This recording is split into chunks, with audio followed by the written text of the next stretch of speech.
बिहार विधानसभा चुनाव 2025 को लेकर के इंडिया गठबंधन की बैठक 17 अप्रैल को रखी गई है और इस बैठक में कांग्रेस, आरजेडी, भाकपा माले और दूसरे जो भी इंडिया गठबंधन में शामिल है वो सभी की बैठक होगी।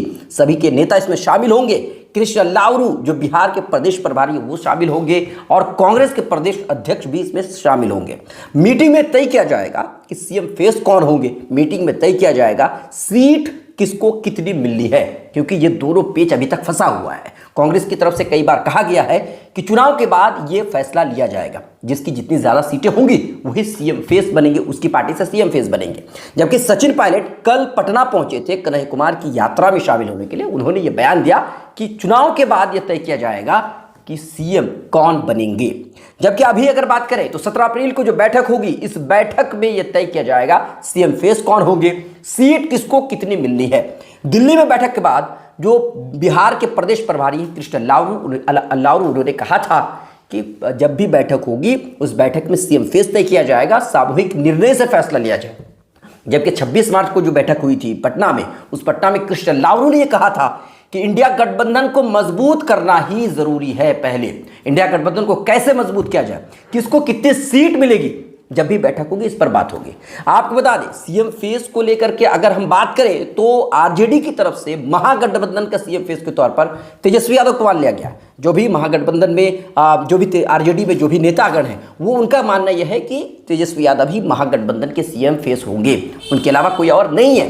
कांग्रेस भी अपना चाहती है, लेकिन देखना यह होगा कि 17 अप्रैल को बैठक के बाद क्या फैसला आता है।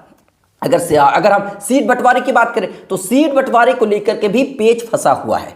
कांग्रेस ये चाहती है कि पिछली बार 70 सीटों पर कांग्रेस से चुनाव लड़ा था, तो जितनी सीटों पर कांग्रेस ने पिछली बार चुनाव लड़ा था उतनी ही सीटों पर इस बार भी कांग्रेस चुनाव लड़ना चाहती है। हालांकि 70 सीटों में से कांग्रेस के खाते में 19 सीटें आई थी, यानी 19 ही उम्मीदवार जीत पाए थे 70 में से। अब इस बात को समझिएगा। भाकपा माले की बात करें तो भाकपा माले को 19 सीटें मिली थी। 19 सीटों पर भाकपा माले ने चुनाव लड़ा था, लेकिन 12 सीटें भाकपा माले के खाते में आई, यानी कि सबसे अच्छा प्रदर्शन भाकपा माले का पिछली बार 2020 विधानसभा चुनाव में अच्छा रहा था। वहीं अगर हम आरजेडी की बात करें तो आरजेडी लगभग 140 सीटों पर चुनाव लड़ी थी और 140 सीटों से लगभग 140 में से 75 सीटें आरजेडी के खाते में आई थी। आरजेडी के खाते में 75 सीटें आई थी, तो आरजेडी सबसे बड़ी पार्टी बनकर के उभरी थी। तो अब आरजेडी भी ये चाह रही है कि जितनी सीटें पिछली बार उनको मिली थी या जितनी सीटों पर चुनाव पिछले बार वो लड़े थे उतनी सीटें इस बार भी मिलनी चाहिए। भाकपा माले की भी उम्मीद यह है कि पिछली बार जितनी सीटें मिली तो उससे ज्यादा सीटें मिले। भाकपा माले का प्रदर्शन बहुत अच्छा था। अब वही दूसरी तरफ विकासशील इंसान पार्टी की अगर हम बात करें मुकेश सहनी की, तो वो भी चाहते हैं कि उनको 60 सीटें मिले।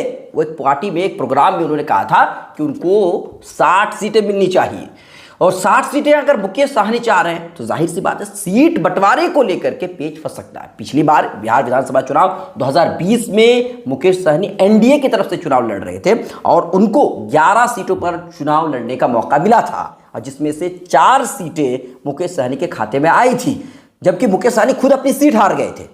तो कहने का मतलब यह है कि अगर इंडिया गठबंधन को बचाना होगा तो सीट बंटवारे को लेकर के जो पेच है इसको क्लियर करना पड़ेगा। अब अगर सीएम फेस की बात करें तो कांग्रेस या फिर आरजेडी दोनों में से ही किसी के पार्टी से ही सीएम फेस तय होंगे, लेकिन दोनों में से कोई एक बनेगा, लेकिन कौन बनेगा यह भी तय करना पड़ेगा। और सीट बंटवारे को लेकर के जो पेच फंसा हुआ है इस पेच को सुलझाना भी जरूरी है, क्योंकि हर पार्टी ये चाह रही है कि ज्यादा से ज्यादा सीटें उनके खाते में आए और अच्छे से वो चुनाव लड़े, वो इस बार ज्यादा से ज्यादा सीटें उनको मिले। लेकिन देखना यह होगा कि किसके खाते में कितनी सीटें आती है। आपकी क्या है राय, आप हमें कमेंट कीजिए। लाइक शेयर फॉलो नहीं किया है तो जरूर कीजिए।